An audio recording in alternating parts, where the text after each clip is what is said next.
त्याग के ऊपर हमारे 4 लाइन बिरहा में भूमिका कवि जी लिखलन। क्या होता है त्याग?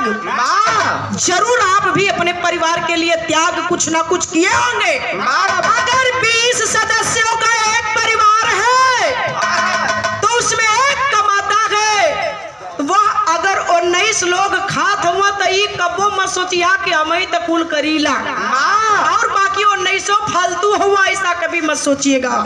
उनका भी कुछ ना कुछ परिवार के लिए सहयोग त्याग होता है। साबित करे भी रहुआ में आओ मास्टर। त्याग का मान होता प्रबल साथियों, त्याग के मर्म को कोई समझेगा त्यागी। त्याग बलिदान लाखों जहां में हुए, कुछ सराहे गए कुछ को कहते हैं बागी। त्याग जो भी क्या अमर हो गया है, लुटाया समूल पे लगाया न दागी। त्याग के मूर्तियों की कहानी सुने, सिया राम एक रात को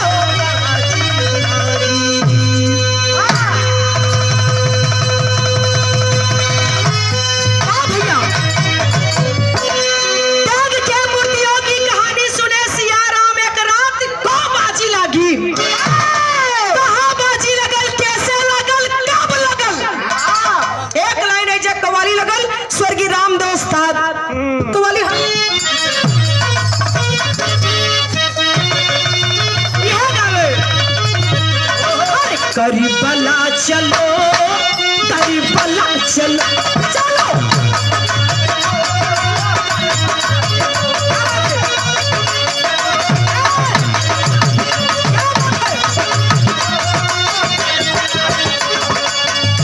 ये करी खुदा का नाम चलो, करबला चलो, करबला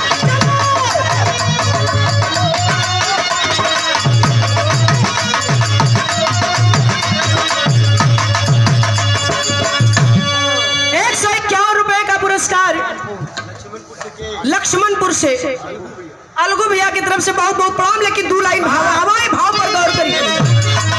एक रात अवध में भयल का अयोध्या नगरी में भगवान मर्यादा पुरुषोत्तम सियापति रामचंद्र जी, श्री रामचंद्र जी अयोध्या से जंगल चल गल हुआ। 12 बरस का दिन बीत गए, 13वां बरस लगल। 13 बरस से भी ज्यादा जंगल में लेकिन एक रात अयोध्या में एक घटना घटल। का घटना है? अवध में राती को, अवध में राती को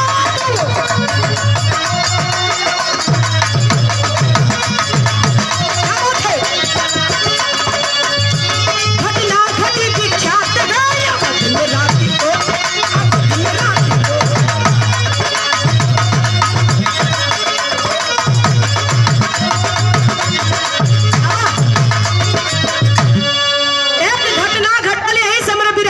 शुरू हो गई। मास्टर आवा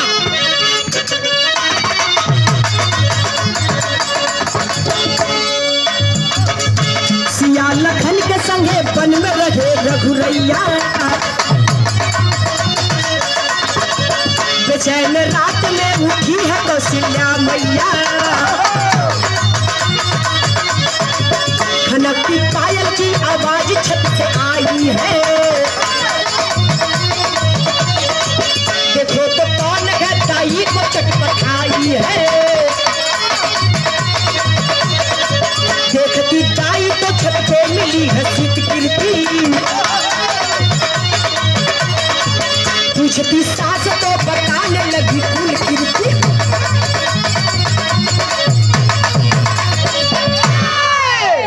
सैन कक्ष में कैकेयी, कौशल्या, सुमित्रा, प्रजा, संतरी मंत्री सारे लोग अपने अपने सैन कक्ष में अयोध्या नगरी में सुतल हुए। आधी रात बीतल है, कौशल्या के कान में पायल का आवाज गई। नींद खुल गई कौशल्या का।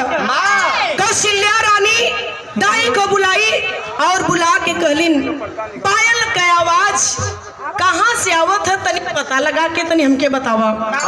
दाई गई महल भर घूम आई, लेकिन जब महल के छत पर पहुंचल तो देख रही है की सबसे छोटी बहू रानी शत्रुघ्न का दुल्हन स्वीत कीर्ति छतवा पर टहरत रही। आधी रात तो नहीं के पायल बजले का आवाज छम छम छम छम आ करके महारानी कौशल्या से कहती है कि महारानी, आपकी सबसे छोटी बहू शत्रुघ्न की पत्नी स्वीत कीर्ति की ये पायल की आवाज है।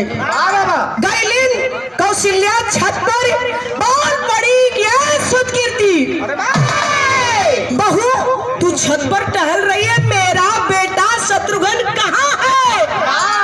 आंख से झरझर झरझर आंख चले लगल। स्वीत कीर्ति बोल पड़ी, दर्द लगल मास्टर।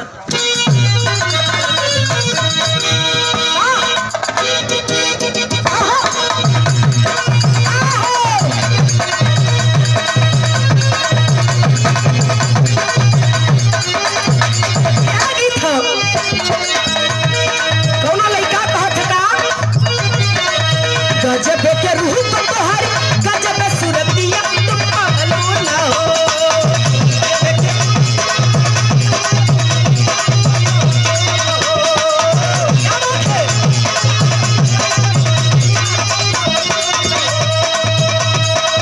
गजब के रूप तोहर, गजब सूरतिया तुम पागलो ना हो। गोरी सब करती कहता पागलो ना हो।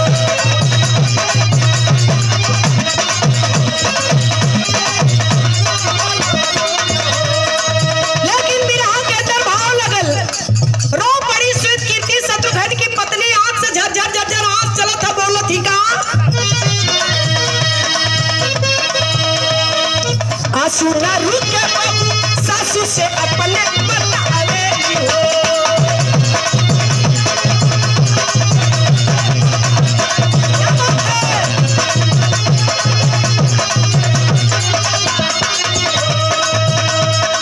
आंसू ना रुके बाबू सासू से अपने बतावे हो। तू हमसे बतावे हो।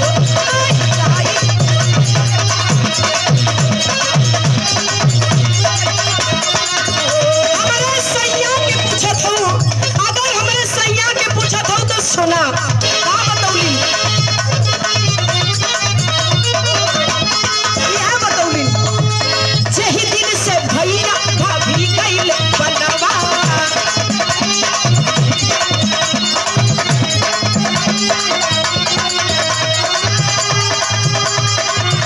अरे वही दिन से घर न आइल सजनवा।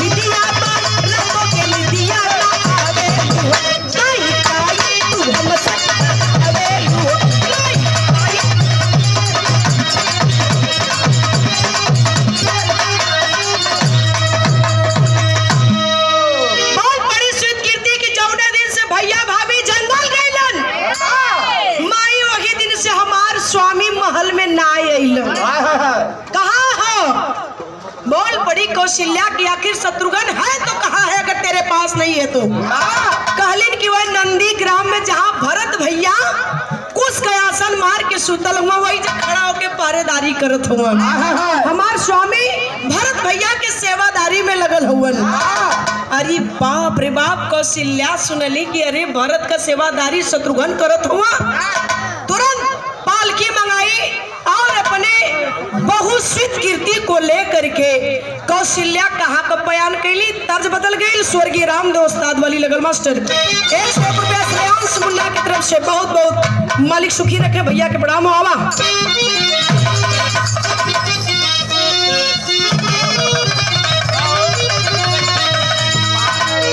कोई बिरहा गाई है बाबू जवन गौलन उस्ताद लोग गाय के गईलन, हमन वही लोगन का लगावल बगिया आज सींचल जात हो, काट के खायल जात हो। का गावे मास्टर?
शत्रुघ्न बने प्रहरी, शत्रुघ्न बने बारे भाई का प्यार। अरे माई को देखते, अरे माई के देखते नजर गई ठारी, नजर गई ठारी।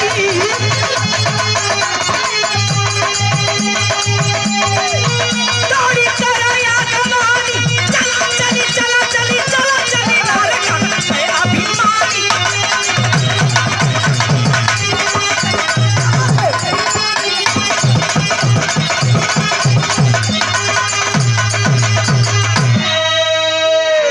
देख लिया शत्रुघ्न अगर माँ अपनी कौशल्या को जिस वक्त, अरे बाप रे बाप, दौड़ के गईलन माई का अगवानी कैलन। माँ इतनी रात को यहाँ क्यों? बाल पड़ी कौशल्या, अरे शत्रुघ्न आ गया नंदी ग्राम में अपने भाई का फर्ज अदा करने के लिए। महल में भी तेरा कुछ कर्तव्य है। ये मेरी बहू श्वेत कीर्ति अकेली महल में, और तू आकर भाई का फर्ज अदा कर रहा है। क्यों? मैं जानना चाहती हूँ आखिर क्यों, क्या कारण है। और अवनीश के छोटे भाई सूरज यादव जी, ये आपकी तरफ से पुरस्कार। ओम प्रकाश यादव उर्फ ओपी भैया शीर गोवर्धन से ये 201 रुपए का पुरस्कार है। बहुत बहुत नमन। लेकिन सुने बाबूजी, इतनी बात जब कौशल्या दबेरे लगलिन बेटवा शत्रुघ्न के, दबेरत दबेरत ना मनली, एक बात और कह गई। का कली कौशल्या तेरी लगवा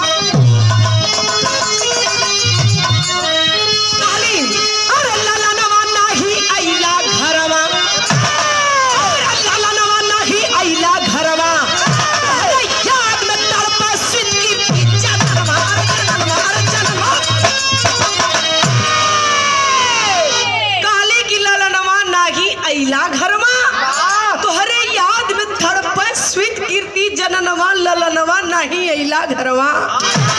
बारे शत्रुघ्न आँख से झरझर झरझर आँस चले लगल कनन। माँ तू कह रही है कि मेरा फर्ज महल में है, मेरा कर्तव्य महल में बनता है।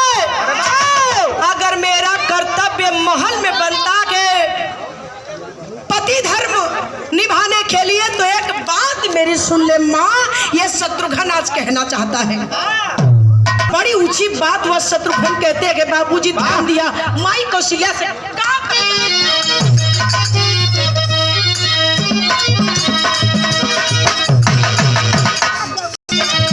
शत्रुघ्न ध्यान दिहन बाबू, पुरस्कार है प्रणाम हो, लेकिन कहना पड़ा बाबूजी तनी ध्यान दिए। कहा यह कहला शत्रुघ्न, महता मेरी बात सुनो, श्री रामचंद्र अनुरागी है, अरे साथ में उनके लखन लाल जी, अरे बहुत बड़े बैरागी है, अरे त्याग करेगा क्या कोई ऐसा, अरे भरत लाल जो त्यागी है, अरे होड़ लगी है हमें न रोक, होड़ लगी है हमें न रोक, समझ लो 5 लागी है।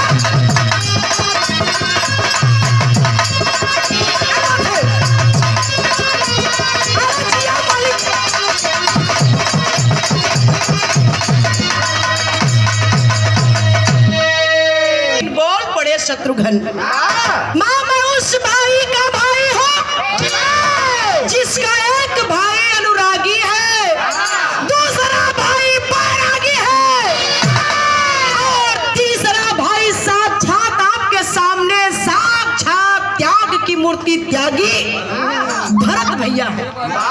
एक त्यागी, एक अनुरागी, एक बैरागी, तो क्या मैं ही भोगी बन जाऊं? मैं ही भोगी बन जाऊं? नहीं माने, ये नहीं हो सकता।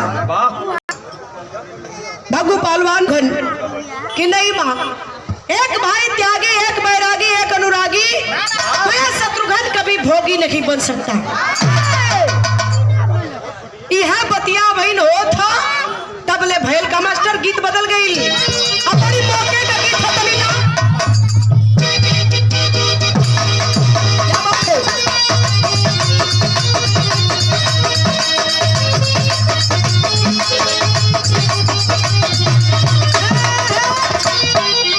एकदम मौके का चीज देखा।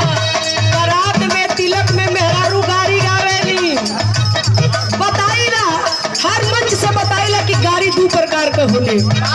एक ठे गाड़ी होले जौना गौले पर मार हो जाले गोजी चल जाई कपार फाट जाई। एक ठे गाड़ी होले जवन गौले पर गरियौले पर पैसा मिलाला। जेकरा दू पूरी खाए का गरज ना रही वो 4 ठे हाली हाली हाली हाली चपले जाई पते न छली। 8 ठे चपले जाई पते न छली। तई पैसा वाली गाड़ी हम मास्टर। अब मौका से दुल्हा आ भी गयल हुअन। आ गाड़ी का टाइम भी आ गई है। क्या हो अब माता बहन गावेली। मोरे पीछे वह मारो का छिछली गड़गिया मार राजा बारे मार राजा बारे बुलवा खिले लंका चहना मार राजा बारे बुलवा खिले लंका चहना मार राजा बारे।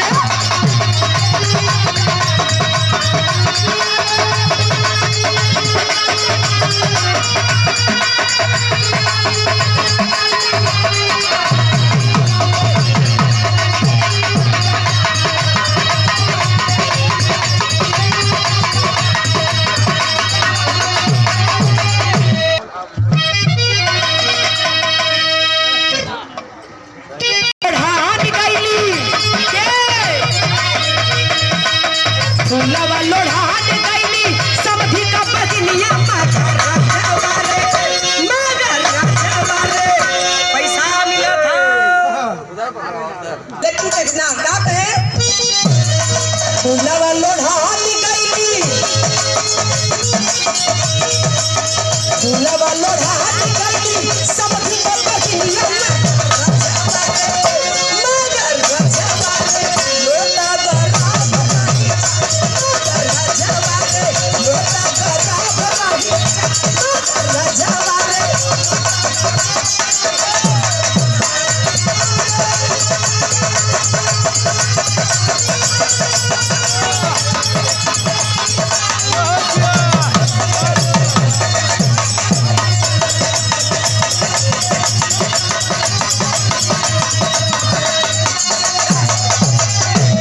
सज के बरतिया बैठे